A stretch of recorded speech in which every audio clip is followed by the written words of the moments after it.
محمد وآل الله تعالى أخلص النية، فإن النبي صلى الله عليه وسلم قال: إنما الأعمال بالنيات وإنما لكل امرئ ما نوى.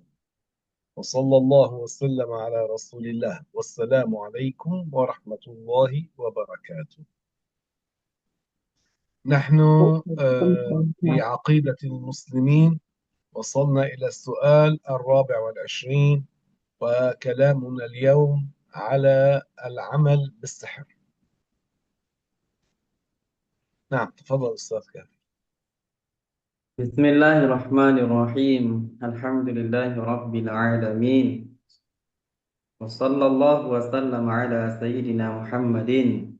Segala puji bagi Allah, salawat dan salam tetap tercurahkan kepada Rasulullah sallallahu alaihi wasallam. Syekh mengingatkan kita untuk menghadirkan niat ikhlas karena Allah Subhanahu wa taala.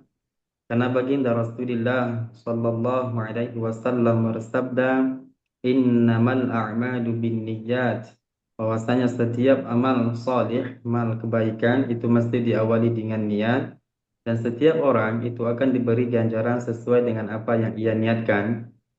Untuk pada malam hari ini kita akan membahas pertanyaan yang ke-24 yang bercerita atau membahas tentang perbuatan sihir, yaitu melakukan perbuatan sihir bagaimana hukumnya.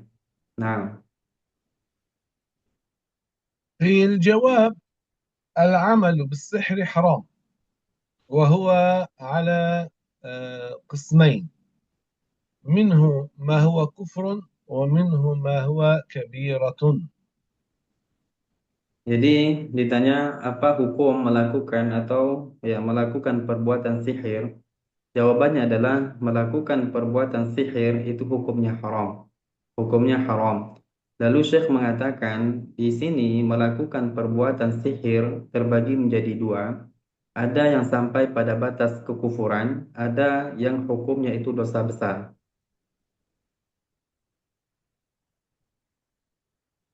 الدليل من القرآن على وجود السحر قول الله تعالى: واتبعوا ما تتلو الشياطين على ملك سليمان وما كفر سليمان ولكن الشياطين كفروا يعلمون الناس السحر.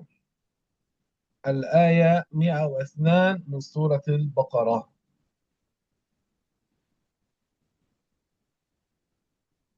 Jadi dalil yang menunjukkan bahwasanya perbuatan sihir itu tidak boleh.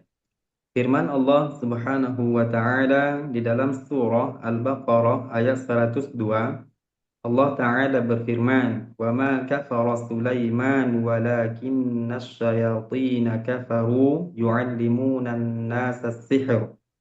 Menjelaskan yang maknanya bahwasanya Sayyidina Nabi Sulaiman alaihissalam itu tidak melakukan kekufuran, akan tetapi syaitan yang jatuh pada kekufuran yang mengajarkan orang-orang tentang sihir.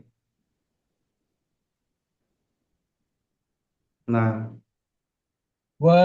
وأما من الحديث وأما الدليل من الحديث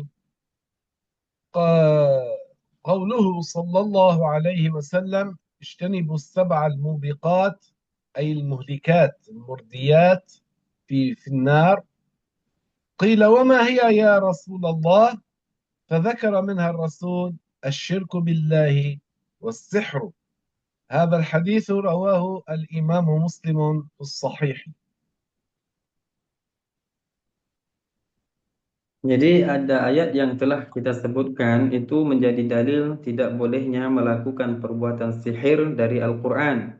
Adapun dalil dari hadis baginda Rasulullah sallallahu alaihi wasallam dalam satu hadis yang diriwayatkan oleh Imam Muslim di dalam Sahih Muslim, Nabi mengatakan ijtanibus sab'al mubiqat, yaitu jauhilah 7 dosa yang membawa kepada kehancuran, 7 dosa yang menjerumuskan kita ke dalam api neraka. Kemudian dikatakan kepada baginda Rasulullah sallallahu alaihi wasallam. Apa itu 7 dosa yang membuat kita hancur, menjerumuskan kita ke dalam api neraka? Nabi mengatakan asyirku billah was sihir, yaitu mensyirikkan Allah Subhanahu wa taala, kemudian sihir.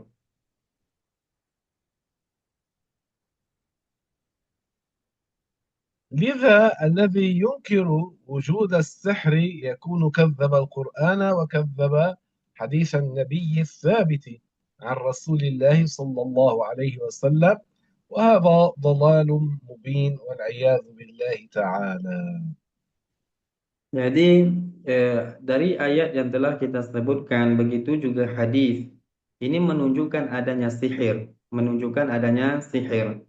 Maka barang siapa yang mengingkari adanya sihir, maka ia telah mendustakan firman Allah Subhanahu wa taala, begitu juga mendustakan hadis sabit dari baginda Rasulullah sallallahu alaihi wasallam, dan orang yang mengingkari adanya sihir dihukumi keluar dari agama Islam.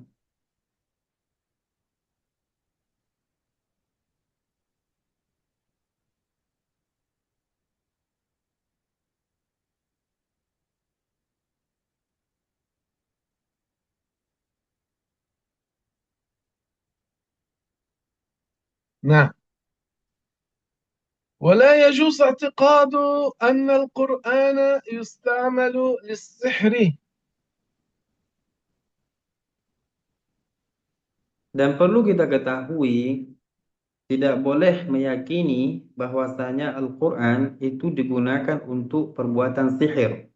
Tidak boleh meyakini bahwasanya Al-Quran itu digunakan untuk melakukan perbuatan sihir.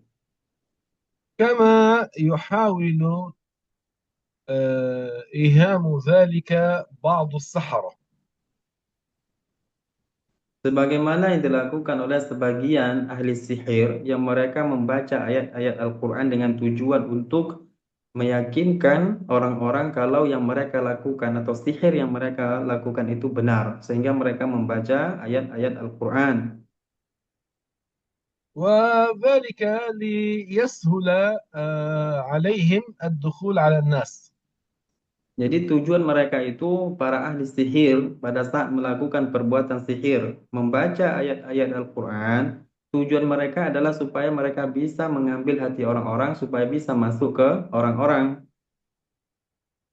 إنما بعض السحرة لهم طلاسم يستعينون بها بالشياطين، ثم Nah, jadi يذكرون ثم يذكرون بعض الآيات أو جزءا من الآيات ليوهموا الناس أنهم إنما يستعملون القرآن ليقبلوا، يعني ليقبل الناس عليهم، وهذا مخرج من الدين. hmm, ومن اعتقد هذا يكون قد خرج من دين الإسلام. jadi penting untuk kita ketahui, hakikat yang sebenarnya adalah sebagian ahli sihir, mereka itu memiliki talasim, yaitu seperti garis-garis atau bilangan-bilangan yang mereka jadikan rujukan, patokan dalam menebak atau melakukan perbuatan sihir. Itu mereka minta pertolongan dengan syaitan-syaitan. Kemudian setelah itu mereka menyebutkan sebagian ayat-ayat Al-Quran atau menyebutkan juz bagian dari Al-Quran dengan tujuan untuk menipu orang-orang. Jadi mereka membaca Al-Quran hanya dengan tujuan supaya orang-orang bisa menerima mereka, orang-orang bisa membenarkan apa yang mereka lakukan, bahwasanya sihir yang mereka lakukan itu benar, dengan cara apa? Membaca ayat-ayat Al-Quran. Dan perlu kita ketahui, perkara ini atau hal ini itu mengeluarkan seseorang dari agama Islam, dan barang siapa yang meyakini hal itu, maka ia dihukumi keluar dari agama Islam.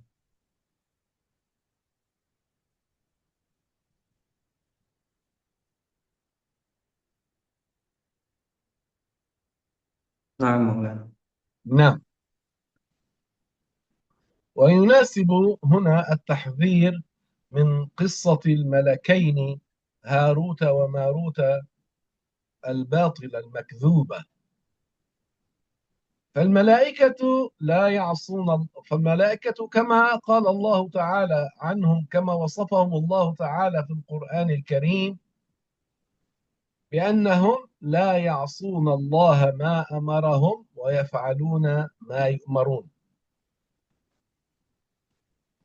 Jadi setelah kita mengetahui bahwasanya atau mengetahui hukum tentang sihir, maka cocoklah pada saat ini kita menjelaskan atau memperingati orang-orang tentang kisah yang dusta yang dikatakan bahwasanya ada dua malaikat Harut dan Marut yang melakukan sihir.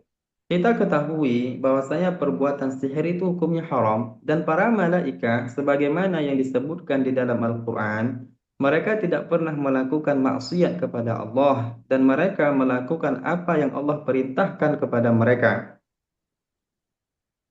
فهذان الملكان الكريمان أهبطا إلى الأرض في زمن انتشر فيه السحر ليعلم الناس السحر،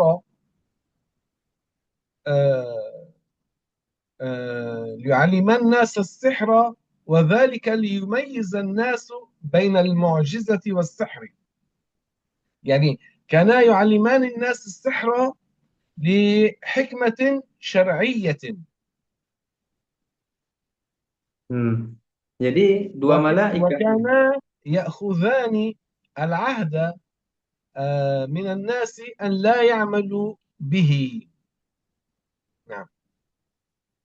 Jadi dua malaikat, cerita yang sebenarnya itu adalah dua malaikat Harut dan Marut diturunkan ke bumi. Allah Subhanahu wa taala menginginkan atau memerintahkan Harut dan Marut untuk turun ke bumi.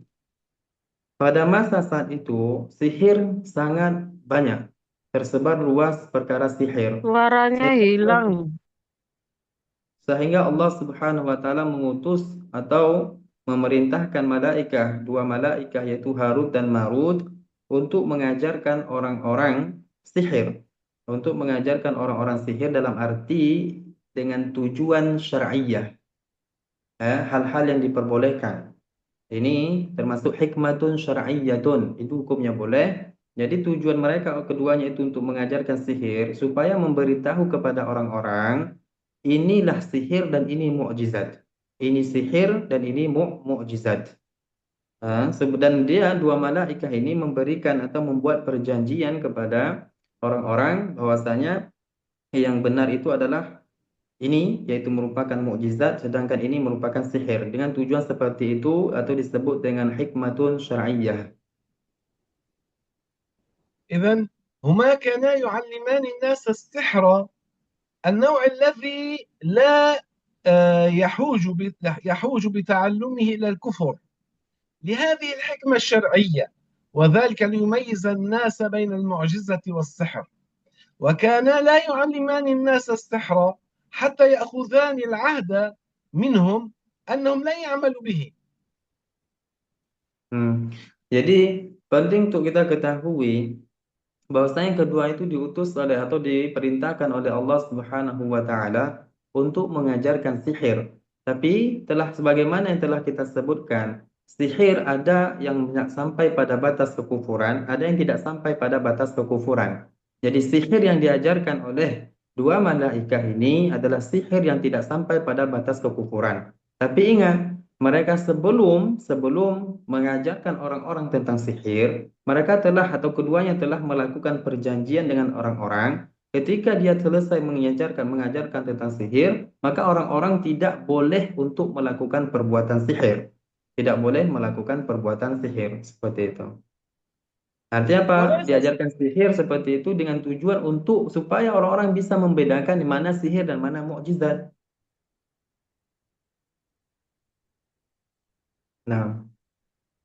وليس صحيحا ما يذكر في بعض الكتب، ما دس في بعض الكتب أنهما اشتهيا امرأة وأرادا الوقوع بالزنا معها، ركبت فيهما الشهوة وأنهما أرادا الزنا بها، وهي رفضت وخيرته.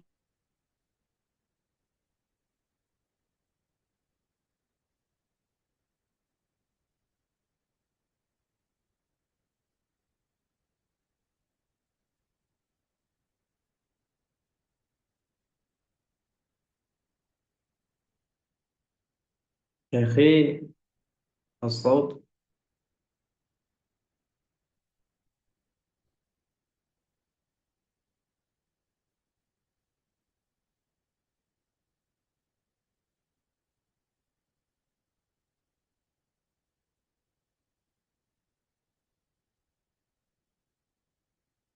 هلو السلام عليكم. أدمين. عدنا، عليكم كأنه السلام. انقطع. إيه هكذا مولانا. أعيد. وليس صحيحا ما يروى في بعض الكتب أن هذان الملكان الكريمان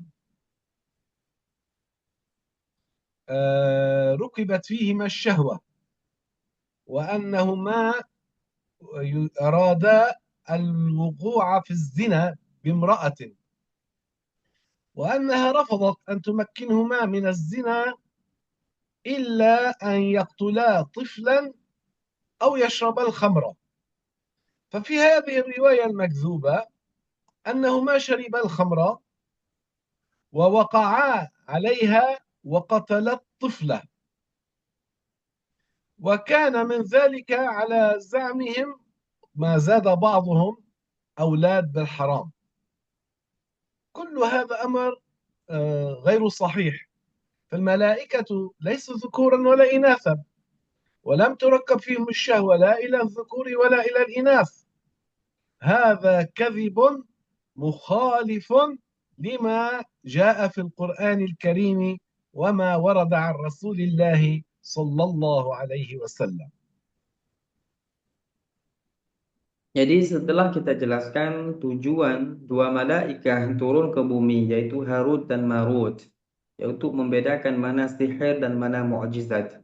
Maka tidak benar cerita yang disebutkan di sebagian kitab-kitab yang di situ disebutkan bahwasanya dua malaikat Harut dan Marut ketika turun di bumi, keduanya itu dikalahkan oleh syahwat dengan atau kepada seorang perempuan, dan keduanya itu ingin melakukan perbuatan zina dengan seorang perempuan itu. Tetapi perempuan itu menolak untuk melakukan perbuatan zina dengan dua malaikat ini. Dan perempuan itu melakukan atau memberikan syarat, kalau ingin melakukan perbuatan zina denganku, kata dia, maka kamu harus membunuh seorang anak kecil. Maka kamu harus membunuh anak kecil. Lalu diceritakan di dalam riwayat atau cerita seperti itu, dan itu cerita yang dusta. Apa kata mereka yang disebutkan di sebagian kitab-kitab itu? Sehingga dua malaikat Harut dan Marut itu melakukan perbuatan zina. Jadi perempuan itu dia memberi pilihan, kalau kamu ingin melakukan perbuatan zina denganku, maka kamu harus membunuh anak kecil atau meminum khamar dan meminum khamar. Lalu disebutkan dalam riwayat yang palsu itu bahwasanya dua malaikat ini melakukan perbuatan zina, kemudian juga membunuh anak kecil. Lalu juga disebutkan di dalam kitab itu yang itu merupakan cerita yang palsu, dari perzinahan tersebut muncullah keturunan-keturunan dari perbuatan yang haram, jadi anak-anak yang perbuatan haram. Dan ini dusta, cerita ini dusta, dan itu tidak benar. Sebagaimana yang kita ketahui, para malaikat itu bukanlah laki-laki, bukan perempuan. Dan para malaikat mereka tidak bersyahwat atau tidak bernafsu kepada laki-laki ataupun kepada perempuan. Dan barang siapa yang meyakini hal demikian, itu dihukumi keluar dari agama Islam karena ia telah mendustakan ayat Al-Quran, begitu juga hadis baginda Rasulullah Sallallahu Alaihi Wasallam. Nah, Maulana. يعني كل هذا كذب مخالف لما ورد في القرآن وما ورد عن رسول الله صلى الله عليه وسلم. Jadi kata Syekh, kisah yang dusta yang telah kita sebutkan itu tentang Harut dan Marut, kalau dia melakukan perbuatan zina, minum khamar, membunuh anak kecil, itu adalah cerita yang dusta, cerita yang palsu, dan cerita itu bertentangan dengan apa yang disebutkan di dalam Al-Quran, begitu juga apa yang disampaikan oleh baginda Rasulullah Sallallahu Alaihi Wasallam.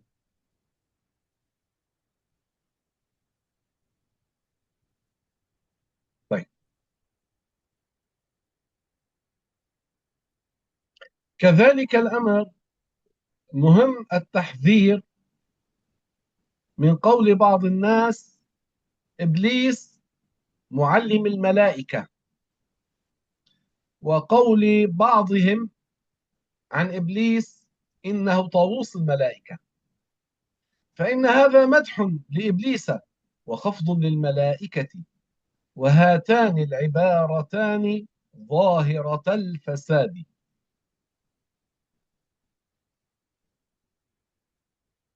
نعم.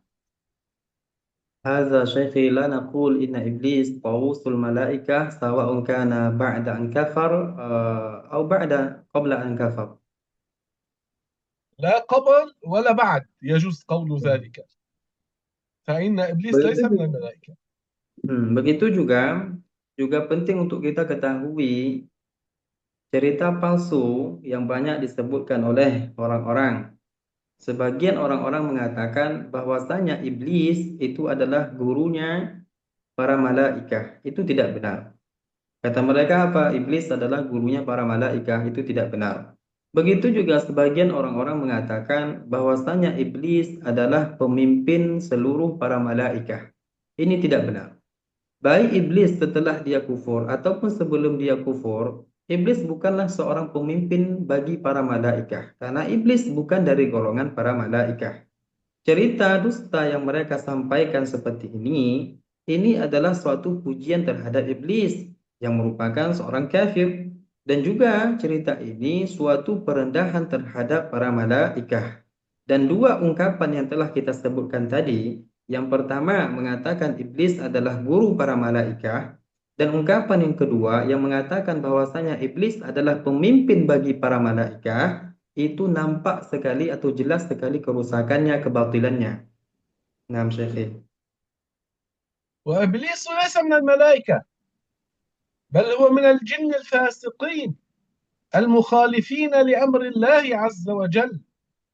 قال الله تعالى: وإذ قلنا للملائكة اسجدوا لآدم فسجدوا إلا إبليس كان من الجن ففسق عن أمر ربه.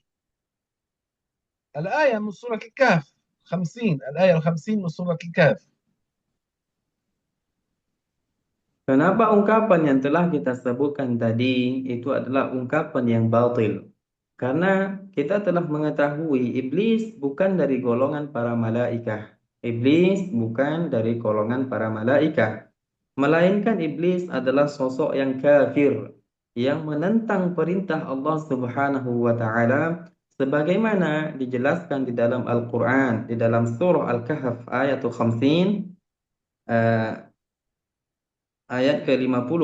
50 Maulana.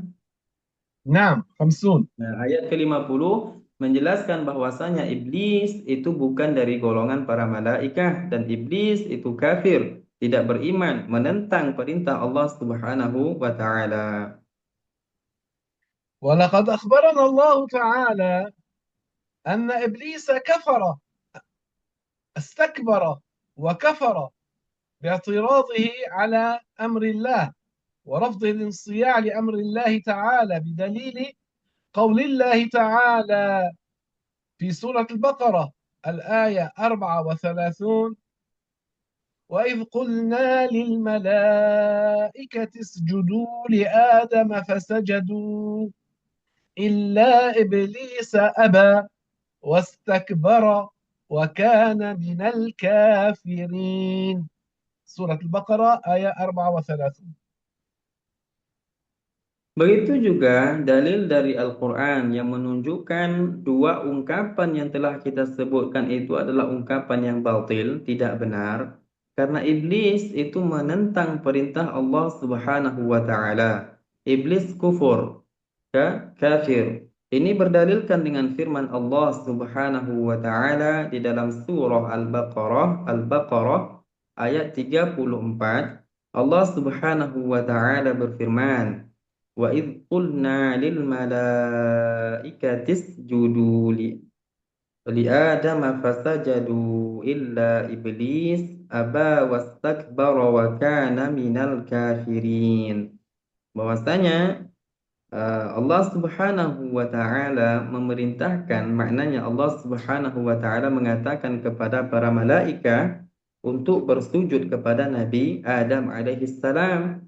Akan tetapi dan para malaikat semuanya sujud terhadap Nabi Adam, akan tetapi iblis ia tidak mau sujud kepada Nabi Adam yang menentang perintah Allah Subhanahu wa taala, aba wastakbar, yang menentang firman Allah, dan ia dihukumi keluar dari seorang kafir, hukumi seorang kafir, wa kana minal kafirin, dan iblis termasuk golongan orang-orang kafir.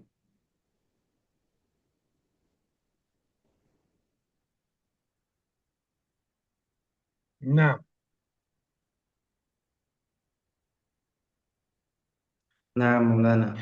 طيب، إلى هنا لأحد سؤال أو استيضاح أو استفسار؟ Sampai di sini ada yang mau bertanya atau meminta penjelasan yang lebih lagi? Kurang jelas kemudian dia minta penjelasan. Ada yang mau bertanya?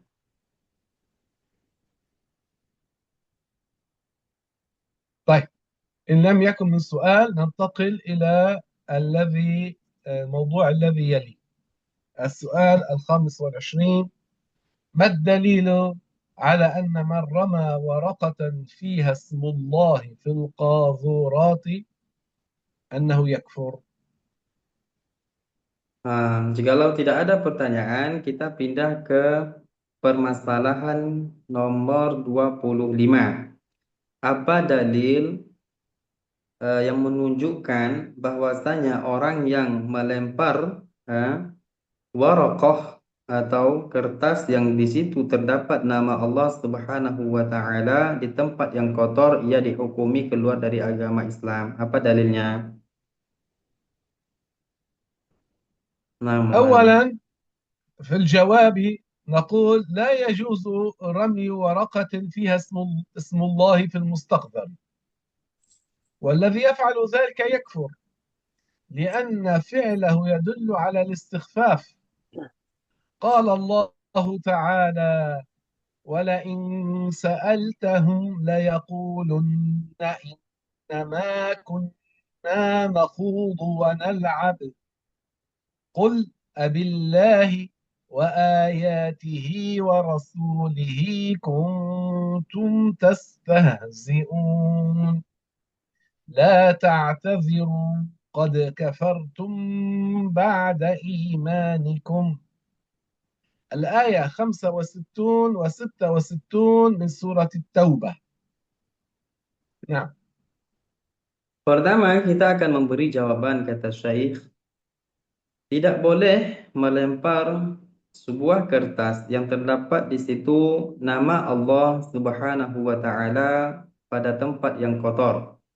Dan orang yang melakukan itu, melempar kertas yang terdapat di dalamnya nama Allah, dihukumi keluar dari agama Islam. Kenapa? Karena perbuatannya itu telah menunjukkan istighfar, yaitu peremehan atau perendahan terhadap nama Allah Subhanahu wa taala. Dan dalil dari Al-Qur'an, firman Allah Subhanahu wa taala, "Wala in sa'altahum la yaqulunna innama kunna nakhudu wa nal'ab. Billahi wa ayatihi wa rasulihi kun la ta'tadhiru qad kafartum ba'da imanikum." Jadi ketika mereka ditanya, mereka mengatakan apa? Kami hanya bergurau, kami hanya bermain-main. Qul billahi wa ayatihi wa rasulihi kuntum tastahzi'un. Apakah dengan nama Allah begitu juga ayat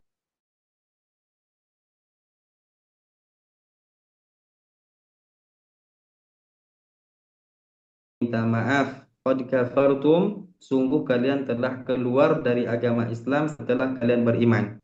Apa sungguh kalian telah kufur setelah kalian beriman. Meskipun mereka mengatakan kami hanya bermain, kami hanya bergurau. Kenapa? Karena mereka merendahkan Allah Subhanahu wa taala, begitu juga rasul-rasulnya dan ayat-ayatnya. Dan ayat ini disebutkan dalam surah At-Taubah ayat 56 dan 50, 65 dan 66. 65 dan وقال 66 surah At-Taubah. الطريقي الحنفي أحد أشهر الفقهاء الحنفية المتأخرين ابن عابدين في كتاب رد المحتار على الدر المختار يقول فيه: يكفر من رمى المصحف في القاذورات ولو لم يقصد الاستخفاف لأن فعله يدل على الاستخفاف. نعم.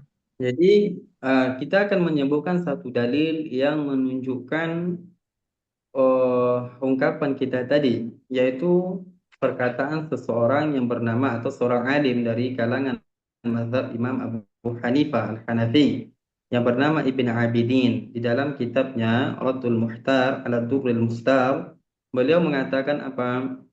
Kufur orang yang melempar mushaf yaitu Al-Quran di tempat yang kotor, meskipun tidak dengan tujuan istighfar, meskipun tidak dengan tujuan untuk merendahkan, meremehkan Al-Quran. Kenapa? Karena perbuatan yang ia lakukan dengan melempar Al-Quran pada tempat yang kotor itu telah menunjukkan istighfar, yaitu perendahan terhadap Al-Quran. القول المعتمد هو أن من رمى الورقة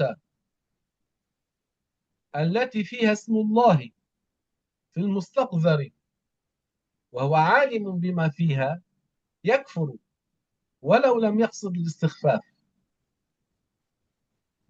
وهذا قول المتحققين من العلماء.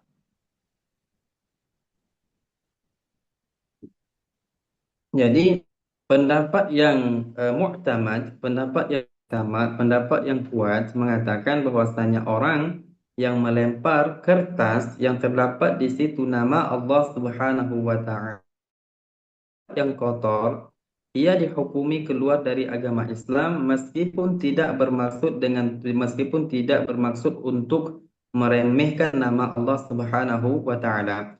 Dan pendapat ini itu dikatakan oleh para ulama al-muhaqqiq, ya, para muhaqqiqun dari kalangan para ulama. Naam, Syekhi. وقال بعض العلماء: إذا رمى اسم الله في القاذورات على وجه الاستخفاف كفر، أما إذا لم يكن على وجه الاستخفاف فلا يكون ردة، إنما حرام. Hmm. Tadi kita telah menyebutkan satu pendapat yang mu'tamad yang disampaikan atau disebutkan oleh para ulama muhaqqiq, al-muhaqqiqun minal ulama. Dan sebagian para ulama mengatakan kalau ada seseorang yang melempar nama Allah Subhanahu wa taala di tempat yang kotor. Kalau seandainya dengan tujuan untuk merendahkan nama Allah, maka ia dihukumi keluar dari agama Islam. Tapi jikalau seandainya ia melempar kertas misalkan yang terdapat di situ nama Allah, lalu ia lemparkan di tempat yang kotor, tapi tidak dengan tujuan istighfar, yaitu merendahkan nama Allah, meremehkan nama Allah, maka ia tidak dihukumi keluar dari agama Islam. Kenapa? Karena dia tidak bertujuan untuk istighfar, yaitu merendahkan. Tapi tetap hukumnya haram.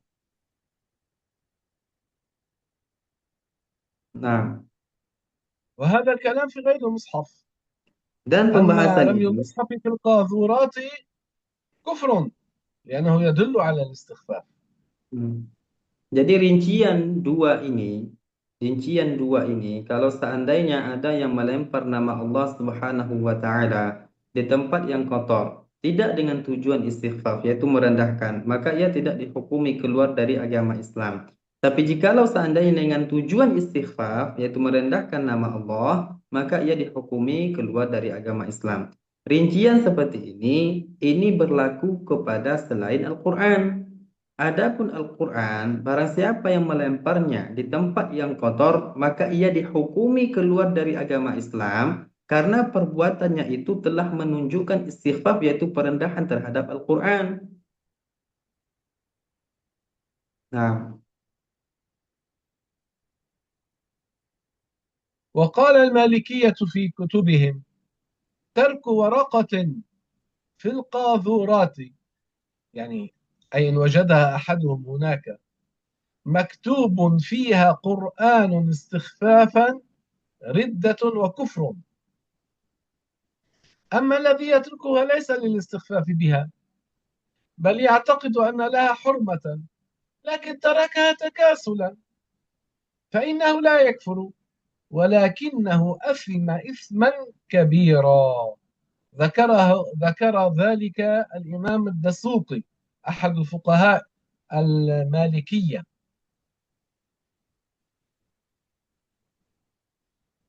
نعم.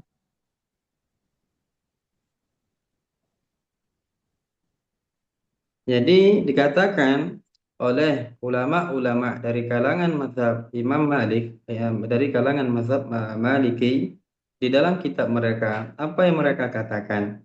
Meninggalkan warokoh, kertas pada tempat yang kotor, ya.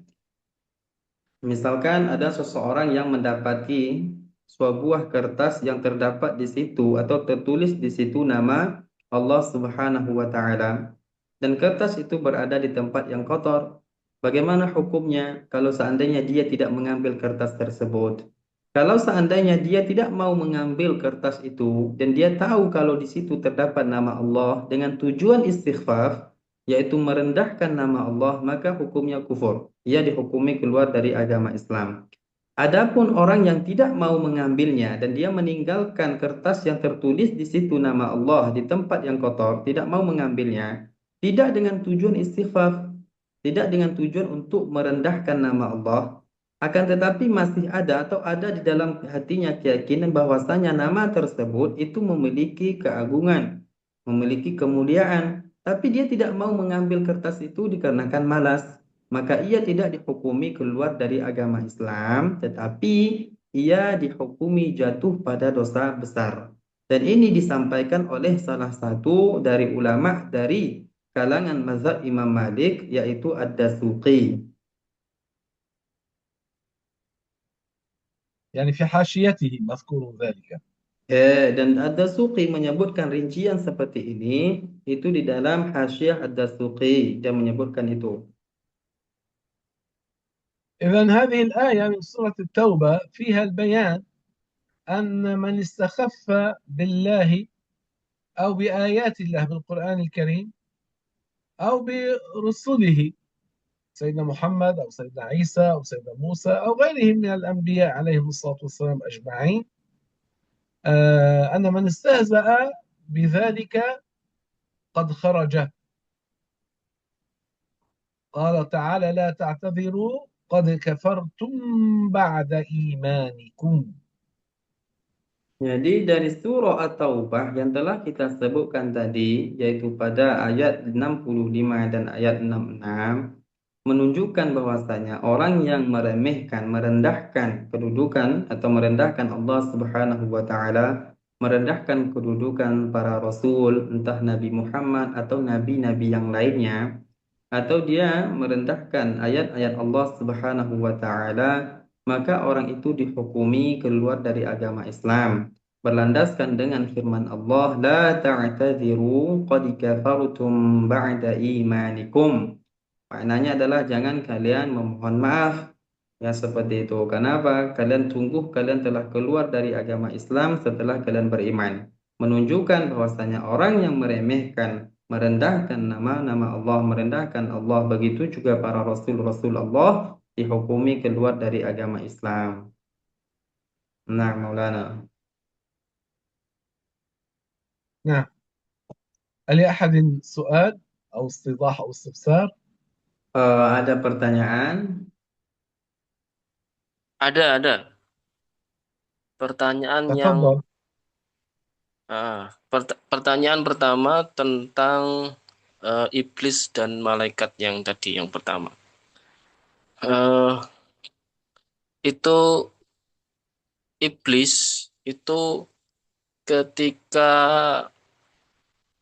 apa namanya menggoda Nabi Adam atau memberikan huru hara kepada Nabi Adam sehingga Nabi Adam itu terusir dari apa namanya dari surga. Itu apakah karena saya pemahamannya adalah sebelum Nabi Adam itu diberi nyawa, itu kan banyak lubang yang bisa dimasuki iblis. Tetapi ketika sudah diberi nyawa, maka iblis ini tidak bisa masuk kepada tubuh para nabi. Nah, bagaimana iblis ini bisa menghasut Nabi Adam supaya apa yang sehingga terjadi Nabi Adam itu keluar dari surga itu. Itu cerita yang sebenarnya bagaimana? Ini yang pertama. Yang kedua, tentang Harut dan Marut. Di mana Harut dan Marut tadi sudah dijelaskan bahwa ada penjelasan bahwa ini adalah mukjizat dan ini adalah sihir. Pada saat itu memang terjadi yang sudah dijelaskan ada banyak sihir yang apa namanya fitnah-fitnah sihir dan segala macamnya. Dan dijelaskan juga bahwa kebohongan-kebohongan atas nama iblis bahwa ini pemimpin apa namanya malaikat dan lain sebagainya. Diceritakan pula ada eh, iblis itu mencatat yang pernah saya dengar ya, mungkin makanya ini saya pengen tahu kebenarannya.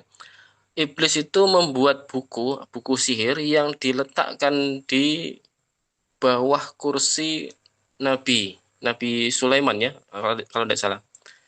Apakah itu benar sehingga terjadi fitnah sihir dan lain sebagainya?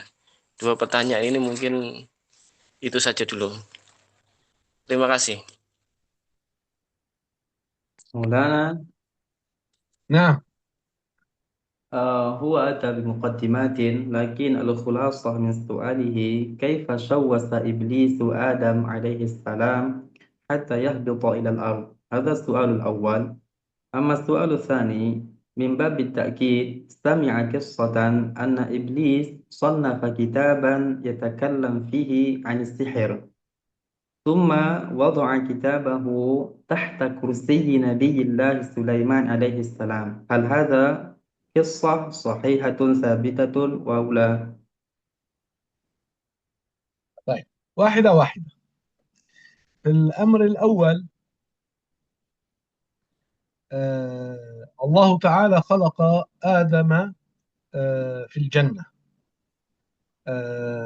وخلقت حواء من ضلع آدم الأيسر الأقصر. والله تبارك وتعالى أباح لهما أن يأكلا من أشجار الجنة حيث شاء، إلا أنه نهاهما أن يأكلا من شجرة.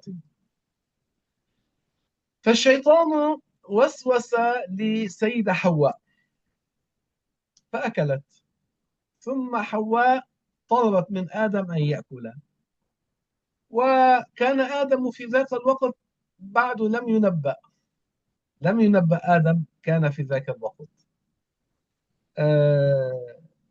وهما ظنا أو همهما الشيطان أن هذه الشجرة هي شجرة الخلد، من أكل منها يخلد لا يموت.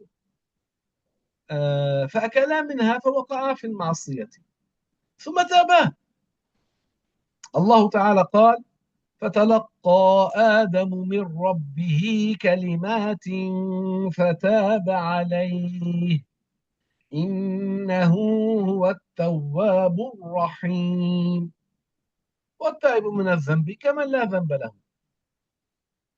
فالسيدة حواء تابت، سيدنا آدم تاب، وسيدتنا حواء تابت أيضا. وحواء ولية تقية، هي أمنا، لا يجوز الطعن بها، حرام الذي بعض السفهاء يطعنون بجنس حواء، هذا ضلال، هذا كفر، لأن الله مدح عددا من النساء في القرآن الكريم، وكذلك الرسول صلى الله عليه وسلم في الحديث الشريف. فمن يطعن بجنس النساء هكذا بالإطلاق ولو مازحا خرج من دين الإسلام والعياذ بالله تعالى.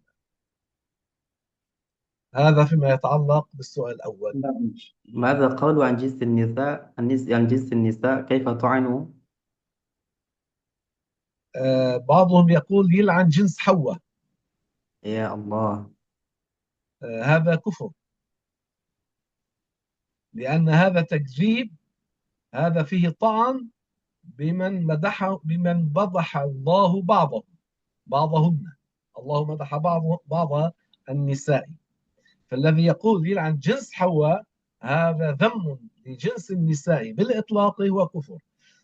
بعض النساء كافرات صحيح، بعض النساء فاسدات صحيح، لكن بعض النساء تقيات صالحات أيضا.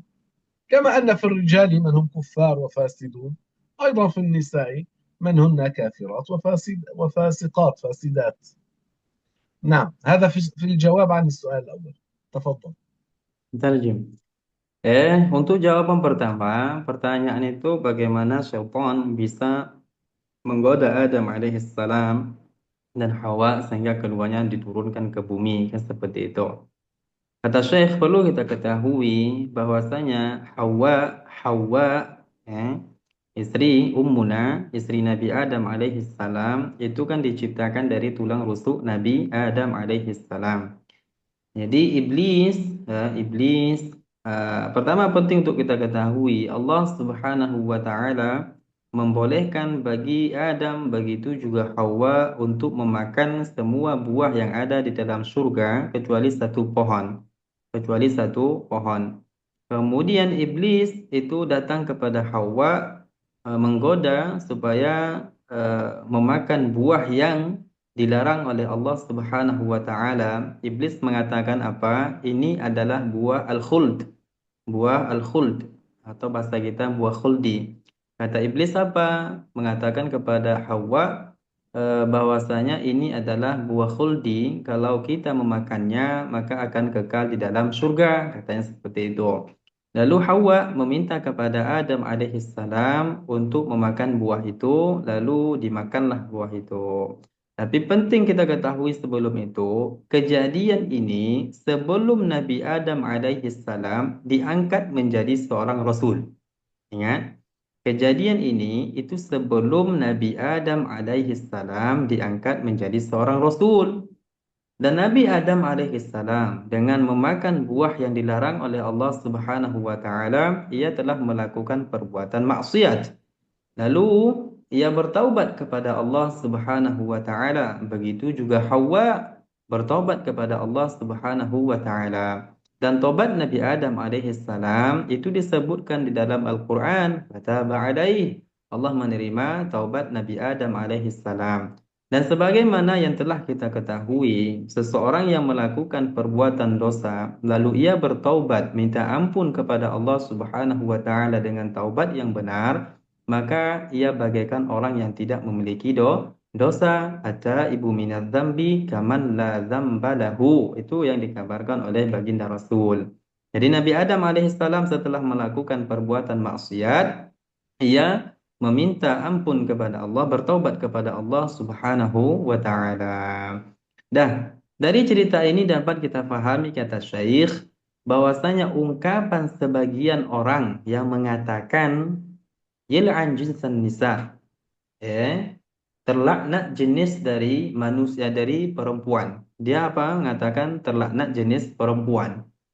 Ungkapan seperti ini ungkapan kufur.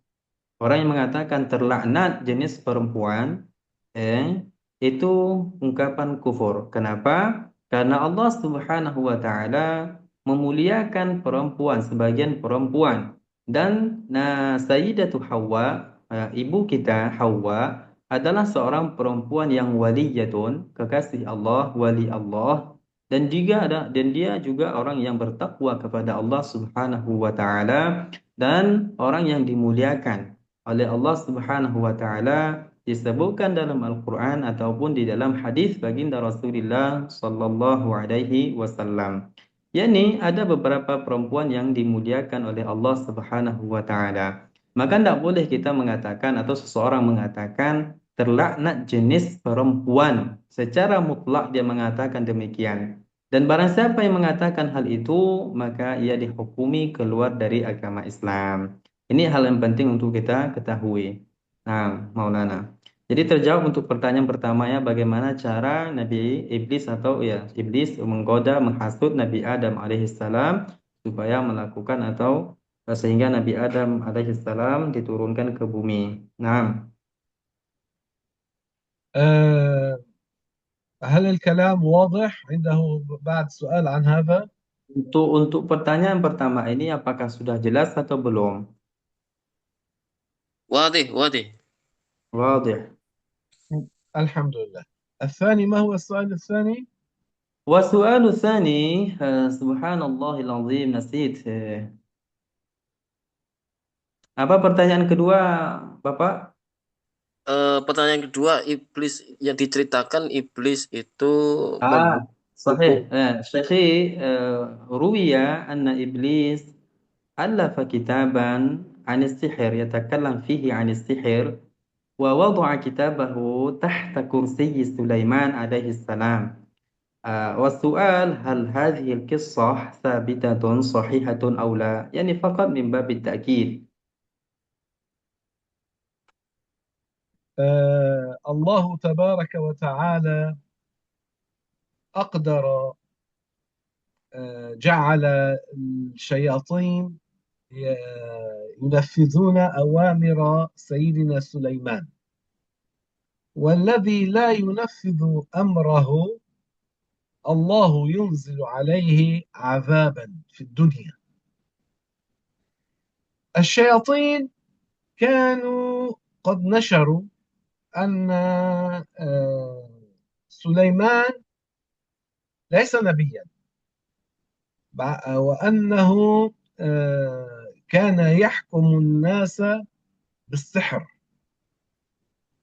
فكتبوا سحرا وجعلوه تحت المكان الذي كان يجلس عليه سيدنا سليمان. فبعد أن فارق سليمان الدنيا أرشد الشياطين، أرشدوا بعض الناس وقالوا لهم أن سليمان كان يحكمكم بالسحر، والدليل على ذلك ذاك الكتاب الذي هو موجود تحت في مقعده. من اعتقد ذلك أكيد هذا ضلال، خروج من الدين. Jadi untuk pertanyaan yang kedua, penting untuk kita ketahui Allah Subhanahu wa taala menjadikan atau melakukan sesuatu yang ia kehendaki.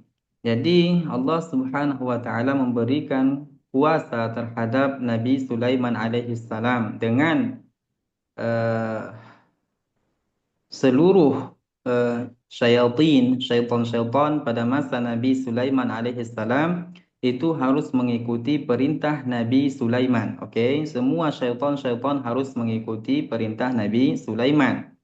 Jadi barang siapa yang tidak mau mengikuti perintah Nabi Sulaiman alaihissalam, maka ia akan mendapatkan azab.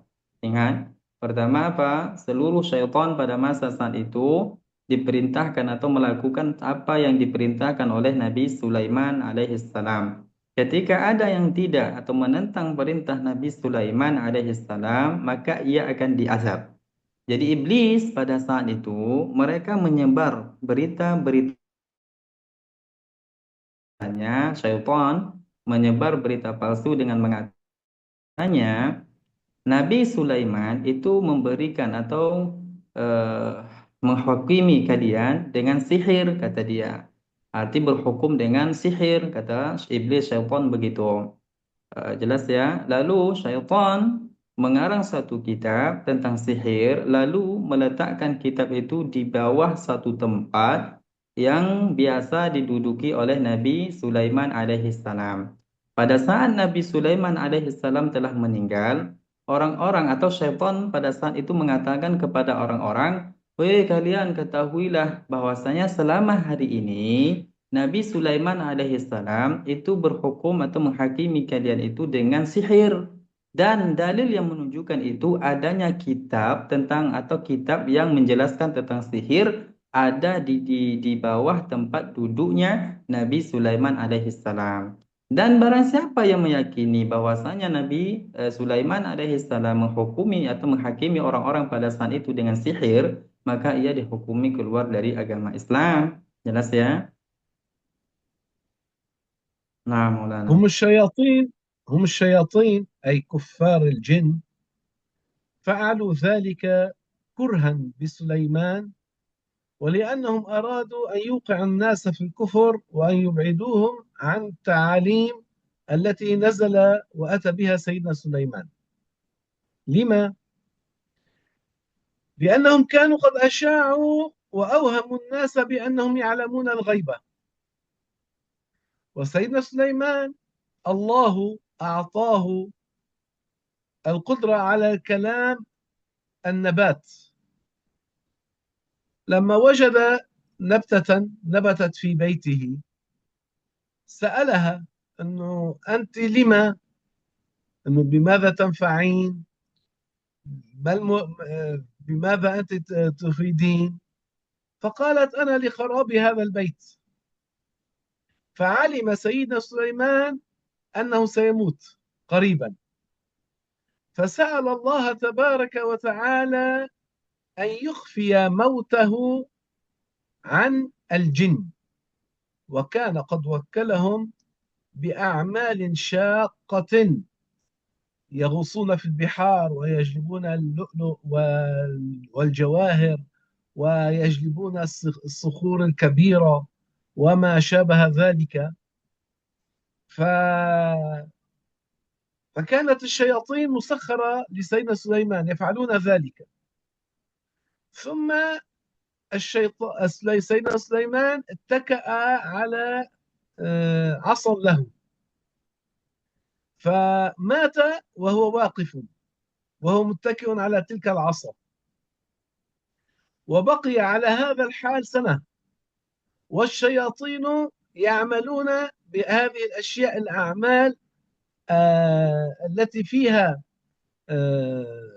تعب لهم وبذل جهد كبير، مضنية، أعمال شاقة.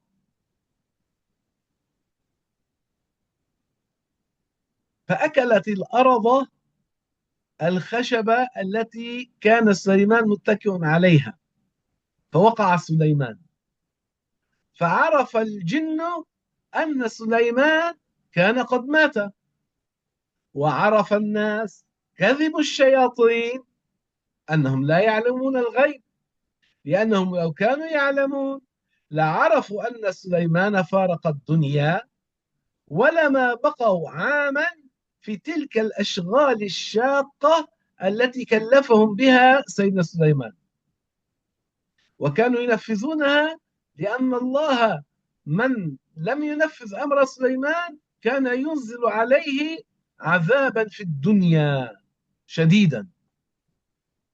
فعلم البشر أن الشياطين لا يعلمون الغيب، فهؤلاء الشياطين تضايقوا جدا من سيدنا سليمان وأرادوا إيقاع الناس في الكفر، وأرادوا أن يبعدوا الناس عن تعاليم سيدنا سليمان، وكذبوا عليه أنه كان يسوسهم ويحكمهم بالسحر، فكتبوا هذا الكتاب ووضعوه تحت كرسيه، أخفوه هناك، ثم أخبروا الناس أن سليمان كان يحكمهم بالسحر، والدليل على ذلك أنه ذاك الكتاب موجود تحت كرسيه.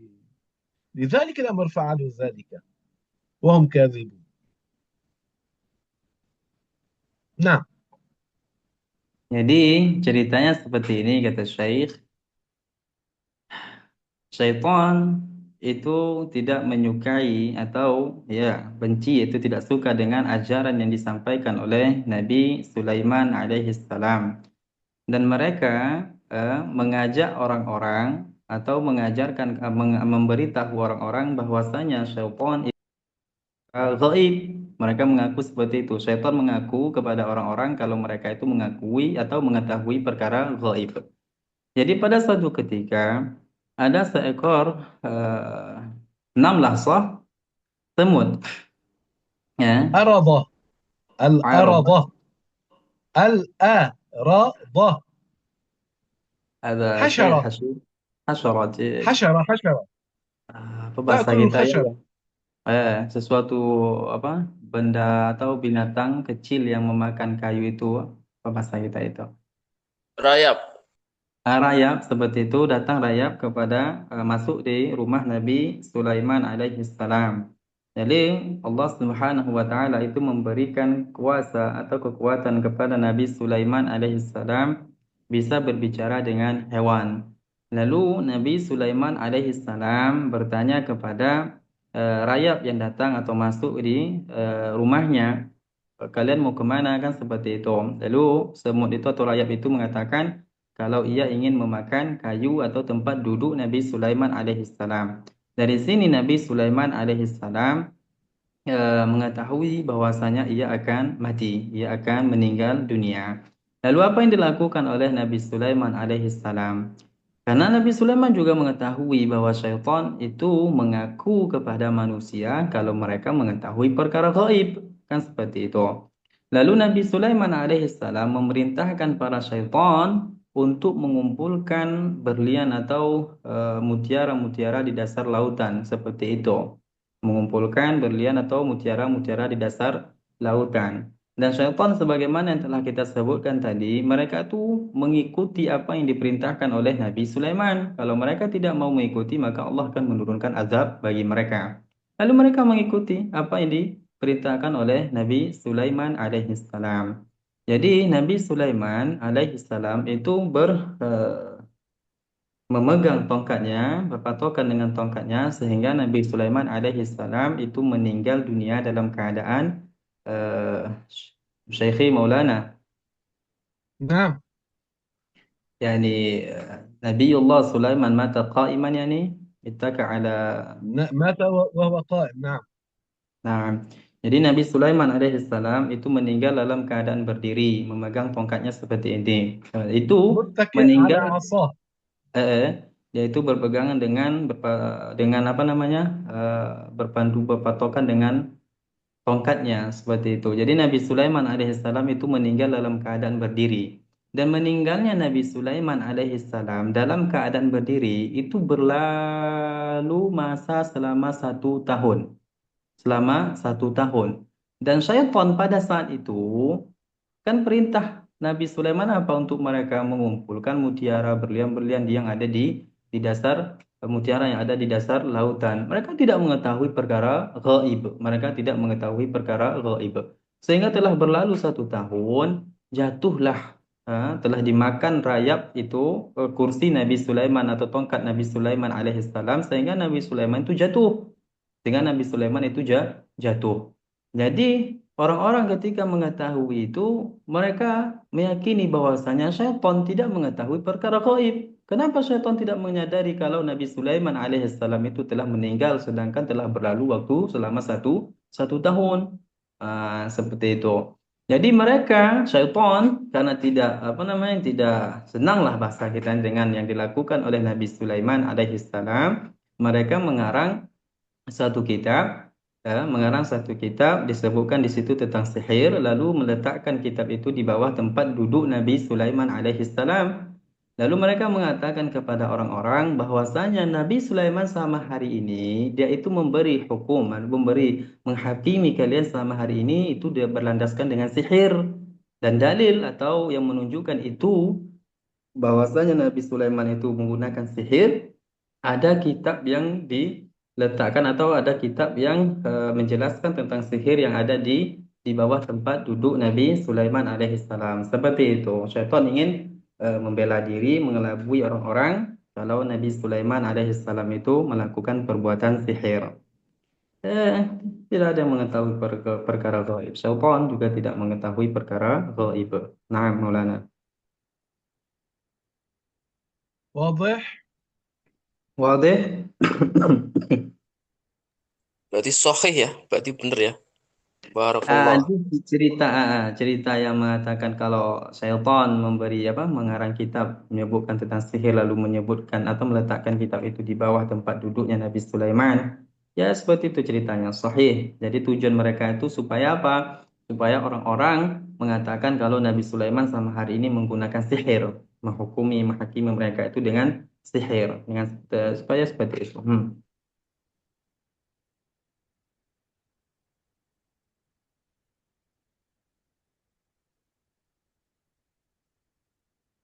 هل لأحد بعد عنده سؤال أو استيضاح أو استفسار؟ Masih ada pertanyaan? Masih Ustadz, Ustaz, Apa itu? ini Ustadz, lebih dulu mana diciptakan iblis atau Nabi Adam Ustadz? Eh,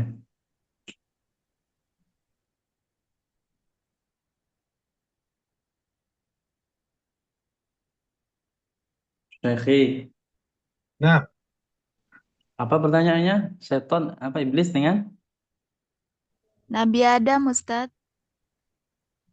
Allah Subhanahu wa taala khalaqa iblis qabla Adam, sah? نعم صحيح. في الأول Jadi كان مسلما يعبد الله مع الملائكة في الجنة، ثم لما أمره الله تعالى بالسجود لآدم أبى واستكبر وكان من الكافرين، قال أنا أفضل منه، خلقتني من نار وخلقته من طين، فاعترض على أمر الله تعالى فاستكبر واعترض على أمر الله وكان من الكافرين فكفر أبلس، يعني أبعد من الخير، فلذلك الأمر سمي بإبليس. hmm, jadi lebih dahulu diciptakan iblis dari Nabi Adam alaihissalam. Dahulu iblis itu beriman dan hidup di dalam surga bersama para malaikat. Akan tetapi setelah diciptakan Nabi Adam alaihissalam dan Allah memerintahkan malaikat dan iblis untuk sujud kepada Nabi Adam, tetapi iblis tidak mau, enggan, kufur terhadap perintah Allah dan dia tidak mau sujud kepada Nabi Adam. Dia mengatakan aku itu lebih mulia daripada Adam ini, dia diciptakan dari tanah sedangkan aku diciptakan dari api, seperti itu. Maka dahulukan iblis itu beriman, tapi setelah itu kufur, tidak mau sujud kepada Nabi Adam alaihissalam. Maka disebut dengan iblis. Maknanya itu adalah ublisa, artinya dijauhkan dari kebaikan, dijauhkan dari rahmat Allah Subhanahu wa taala. Baik, ini Ustadz, ada orang yang bertanya kemudian dijawab seperti ini Ustadz. Lebih dulu mana iblis dengan Nabi Adam gitu kan? Terus ada yang menjawabnya seperti ini Ustadz. Kalau dari jenis jin itu iblis, kalau jenis manusia itu Adam. Nah, itu bagaimana jawaban itu Ustadz? Apakah dibenarkan atau tidak Ustadz? Apa ya pertanyaan bagaimana itu? Iblis manusia jenis yang berbeda, jin juga manusia apa jenis yang berbeda.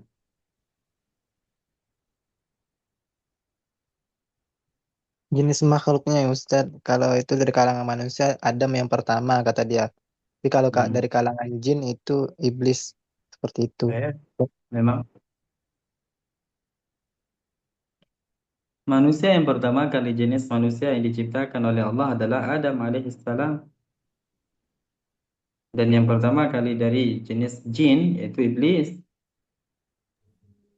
Oh, berarti benar orang yang jawab seperti itu ya Ustadz. Pertanyaan saya tidak tahu apa itu jawabannya, bagaimana itu ungkapannya. Id- Pertanyaannya sama kayak tadi. Lebih dulu Hmm. mana iblis apa Nabi Adam? Begini dia Ustadz. Kalau dari jenis jin itu iblis. Kalau dari jenis manusia itu Nabi Adam. Dia jawab begitu Ustadz. Betul. شيخي وقال أن Assalamualaikum Ustaz. آه،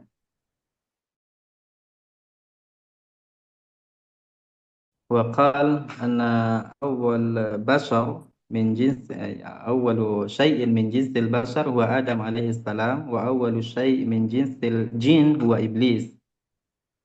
صحيح. صحيح betul. Di kolom komentar itu ada pertanyaan, Ustaz. Iya, eh, nah, Ustaz. Izin bacakan pertanyaan di kolom komentar, Ustaz. Yes, silahkan.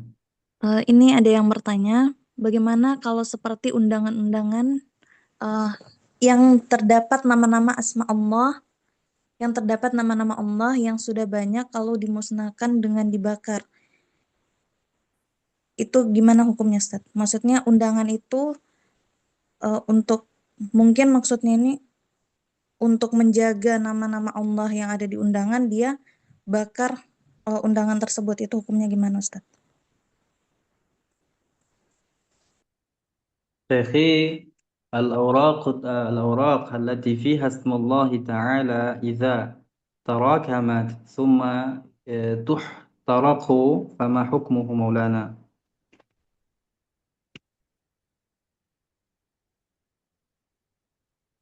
لا يجوز رميها، إنما توضع في البحر، ترمى في البحر إذا أرادوا، إذا كان لا يستفاد منها، أو بهذه الفرامة التي تقطع حرفا حرفا، الفرامة الصغيرة، وتوزع هذه الفرمات.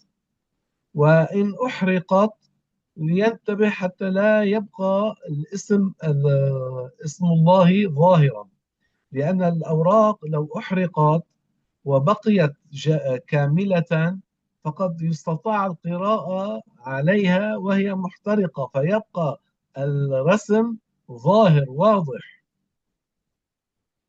قلتم أنه ترمى إلى البحر، ماذا قلتم؟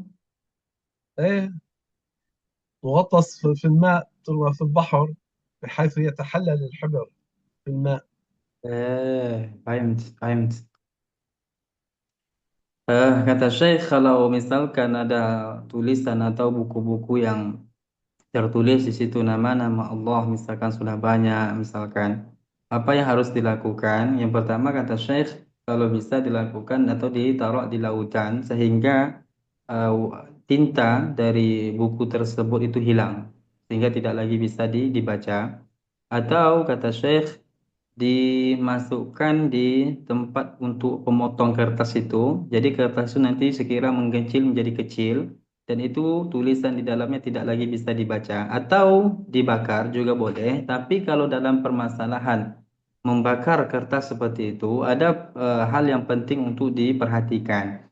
Kalau seandainya sudah dibakar, kata Syekh, jangan dibiarkan bekas bakaran itu masih utuh. Karena kalau bekas bakaran itu masih utuh, terkadang masih terlihat tulisannya.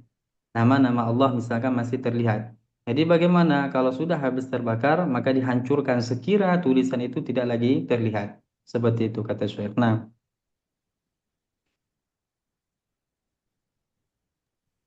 Tayyib, ini ada pertanyaan lagi, Ustadz. Apa boleh mengatakan Nabi Adam terusir dari surga? Syekhi, نعم. hal lana an naqul anna Adam alaihi salam turida minal jannah. الله تعالى قال اهبط، Yeah. فنحن نتأدب مع القرآن، نتأدب مع النبي، فنستخدم ما قاله، ولا نتكلم بكلام فيه تحقير وذم لآدم، ولا نقول طرد. هذه الطرد تشعر بالإهانة، هذه تكون لإبليس لأنه كفر. أما سيدنا آدم لم يكفر، بل تاب من تلك المعصية، ثم في الأرض نبئ سيدنا آدم. نعم. Jadi kata Syekh, di dalam Al-Quran Allah Subhanahu wa Ta'ala memberitahu kita bahwa Nabi Adam alaihissalam itu diturunkan di bumi, diturunkan. Dan kita menyampaikan atau mengatakan sesuatu yang disebutkan dalam Al-Quran dengan tujuan untuk adab kepada Al-Quran.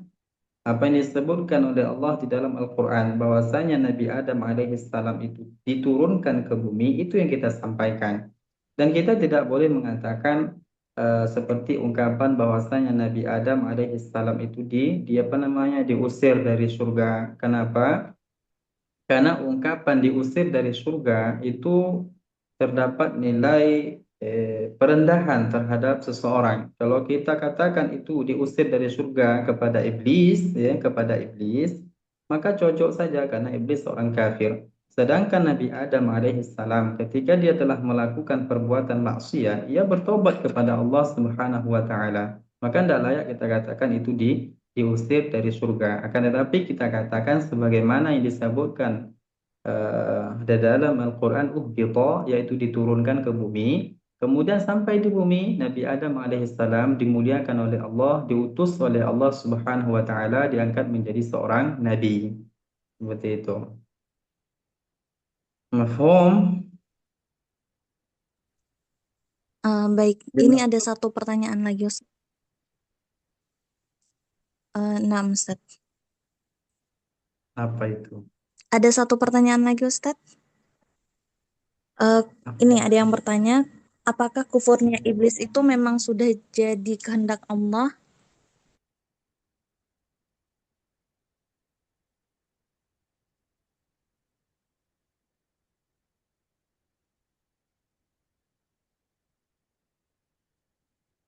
Maulana, نعم. السؤال هل كفر إبليس أو اعتراض إبليس هذا مما قدره الله تعالى أو لا؟ هذا هو السؤال. من شك في ذلك لا يكون مسلما، كذب القرآن. الله تعالى قال: إنا كل شيء خلقناه بقدر. الله قدر حصول كل ما يحصل.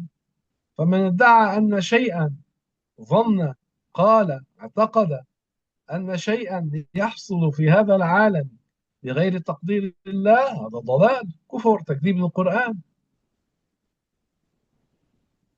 Jawabannya sudah pasti dan tidak ada keraguan sama sekali bahwa kekufuran iblis atau segala sesuatu yang terjadi itu adalah ketetapan Allah Subhanahu wa taala, takdir Allah Subhanahu wa taala.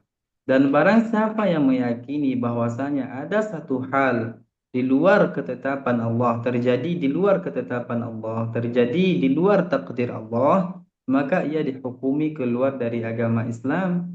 Allah Subhanahu wa taala berfirman, "Inna kulla syai'in khalaqnahu biqadar." Menunjukkan bahwasanya segala sesuatu itu terjadi dengan penciptaan, dengan takdir Allah. Baik itu hal yang lain ataupun kekufuran yang dilakukan oleh iblis. Itu semua adalah kehendak Allah, takdir Allah Subhanahu wa taala.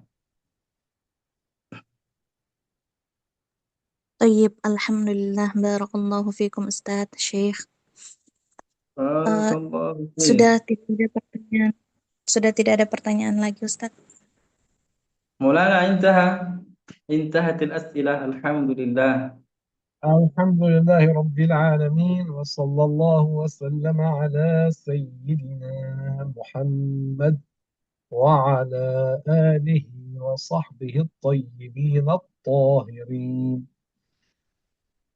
اللهم أرنا الحق حقا وارزقنا اتباعه، وأرنا الباطل باطلا وارزقنا اجتنابه. اللهم توفنا وأنت راض عنا. اللهم إنا نسألك بأن لك الحمد، لا إله إلا أنت وحدك لا شريك لك، المنان، بديع السماوات والأرض، يا ذا الجلال والإكرام. اللهم أعنا على حفظ القرآن الكريم، واحفظنا ببركته وبركة النبي محمد صلى الله عليه وسلم. اللهم ارزقنا زيارة قبره الشريف في المدينة المنورة، وأكرمنا برؤيته في المنام على صورته الأصلية. اللهم إنا نسألك التقوى والولاية والشهادة في سبيلك والثبات على كامل الإيمان، ونسألك شهادة في سبيلك ووفاة في بلد نبيك، واحشرنا تحت لوائه يوم القيامة، واجعلنا من الطاعمين الكاسين الراكبين المستظلين تحت ظل العرش على منابر من نور. اللهم اغفر لنا ذنوبنا وإسرافنا في أمرنا. اللهم ارحمنا برحمتك الواسعة. اللهم نقنا من الذنوب والخطايا كما ينقى الثوب الأبيض من الدنس. اللهم تقبل منا صلاتنا وصيامنا وركوعنا وسجودنا ودعاءنا وسائر طاعاتنا. اللهم متعنا بأسماعنا وأبصارنا وصحتنا وقوتنا ما أحييتنا، واجعله الوارث منا. اللهم باعد بيننا وبين معاصيك كما باعدت بين المشرق والمغرب يا رب العالمين. اللهم اكفنا بحلالك عن حرامك، وأغننا بفضلك عمن سواك. سبحان ربي العلي الأعلى الوهاب. ربنا آتنا في الدنيا حسنة وفي الآخرة حسنة وقنا عذاب النار. ربنا لا تزغ قلوبنا بعد إذ هديتنا، وهب لنا من لدنك رحمة إنك أنت الوهاب. اللهم تجاوز عن سيئاتنا واجعل حسابنا يسيرا. اللهم عافنا واعف عنا وتوفنا وأنت راض عنا. اللهم اختم بالصالحات أعمالنا، واجعل آخر كلامنا في هذه الدنيا لا إله إلا الله محمد رسول الله. اللهم لا تخرجنا من هذه الدنيا إلا وقد غفرت لنا جميع ذنوبنا. اللهم أدخلنا الجنة بسلام يا ذا الجلال والإكرام. اللهم اجعلنا من الذين تبشرهم الملائكة برحمتك ورضوانك، واجعلنا من الذين يبشرهم سيدنا عزرائيل بدخول جنتك. اللهم نور قبورنا ووسعها مد البصر، واجعلها روضة من رياض الجنة، ولا تجعلها حفرة من حفر النيران. اللهم اجعلنا من أهل عليين ومن أصحاب اليمين الذين يدخلون الجنة بلا عذاب مع السابقين الأولين. اللهم اقسم لنا من خشيتك ما تحول به بيننا وبين معاصيك، ومن طاعتك ما تبلغنا به جنتك، ومن اليقين ما تهون به علينا مصائب الدنيا.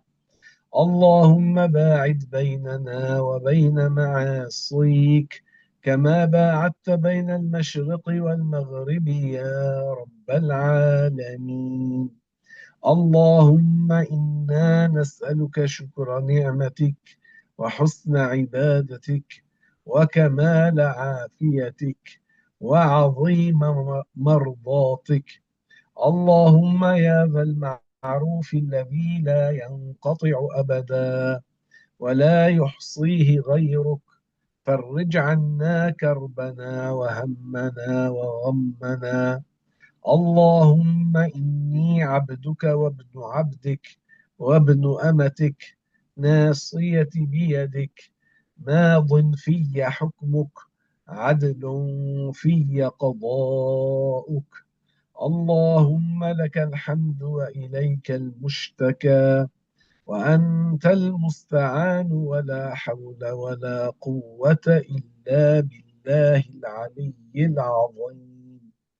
اللهم اجعلنا من الذين يعبرون الصراط طائرين، وأكرمنا بشربة من حوض نبيك لا نظمأ بعدها أبدا.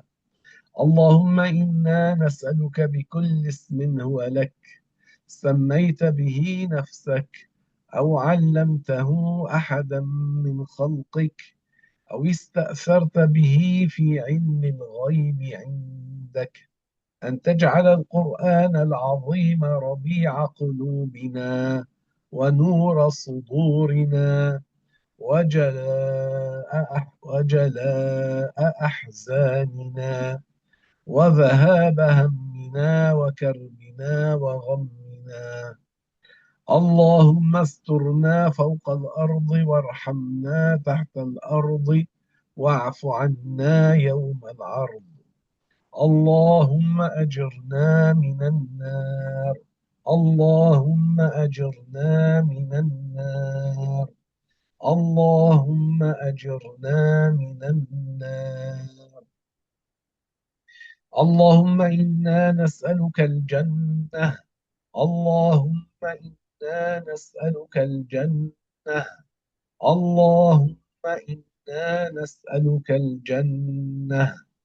اللهم إنا نسألك الدين والتقى.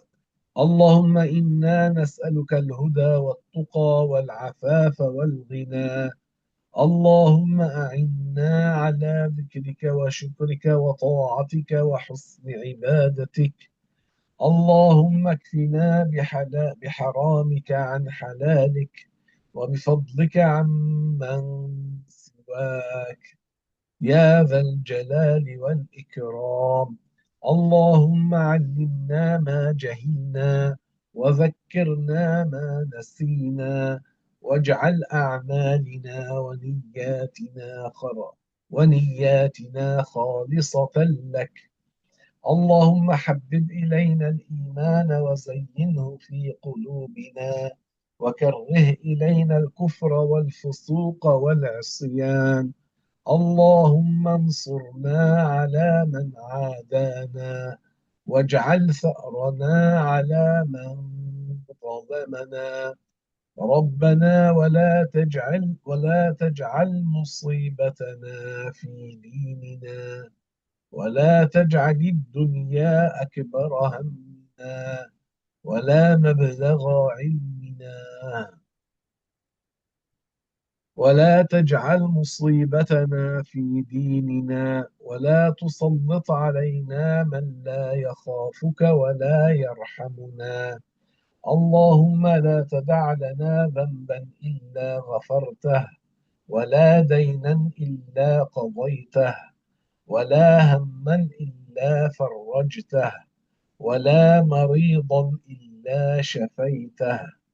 اللهم اجعلنا من الأولياء الكاملين والشهداء الأبرار المخلصين الصادقين. اللهم إنا نسألك حبك وحب من يحبك، والعمل الذي يبلغنا حبك. اللهم اجعل حبك أحب إلينا من أنفسنا ومن أهالينا ومن الماء البارد. اللهم اجعلنا من أحبابك الأتقياء الأنقياء الأخفياء، اللهم إن للموت سكرات فاعف عنا وهون علينا سكرات الموت. اللهم استر عوراتنا وآمن روعاتنا واكفنا ما أهمنا وقنا شر ما نتخوف. اللهم آت نفسي تقواها وزكها أنت خير من زكاها أنت وليها ومولاها. اللهم احفظنا من الفتن ما ظهر منها وما بطن. اللهم اغفر لأصحاب الحقوق علينا. اللهم اغفر لمشايخنا. اللهم اغفر لأهالينا ولإخواننا الذين سبقونا بالإيمان. اللهم اغفر لأرحامنا المسلمين. اللهم اغفر لأهالينا ولإخواننا الذين سبقونا بالإيمان. اللهم اغفر لأرحامنا المسلمين. اللهم اغفر للمؤمنين والمؤمنات واغفر لمن حضر في هذا المجلس واغفر لمن كان سببا في اجتماعنا في هذا المجلس. اللهم اجمعنا وإياهم في الفردوس الأعلى. اللهم اغفر للمؤمنين والمؤمنات الأحياء منهم والأموات. وآخر دعوانا أن الحمد لله رب العالمين. وصلى الله وسلم على سيدنا محمد النبي الأمي الحبيب المحبوب العالي القدر العظيم الجاه وعلى آله وصحبه الطيبين الطاهرين ومن اتبعهم بإحسان إلى يوم الدين.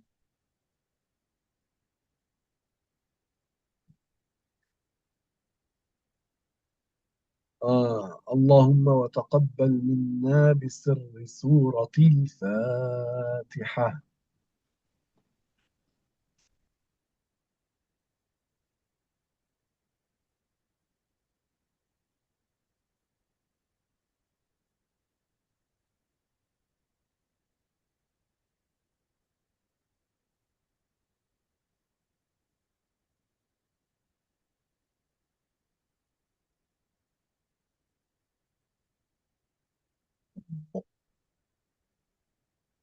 آمين يا أرحم الراحمين يا الله. بارك الله فيكم، أحسن الله إليكم، غفر الله لي ولكم، أماتني الله وإياكم على التقوى. نقول جماعة كلنا سمي سمي لا إله لا إلا إله الله. إلا الله. اللهم صل اللهم على صل على سيدنا سيدنا محمد محمد وعلى وعلى آله آله وصحبه وصحبه وسلم. وسلم. رب اغفر لي رب اغفر لي ولوالدي ولوالدي وللمؤمنين وللمؤمنين والمؤمنات والمؤمنات. والحمد لله رب العالمين. بارك الله فيكم، أحسن الله إليكم، غفر الله لي ولكم، أماتني الله وإياكم على التقوى.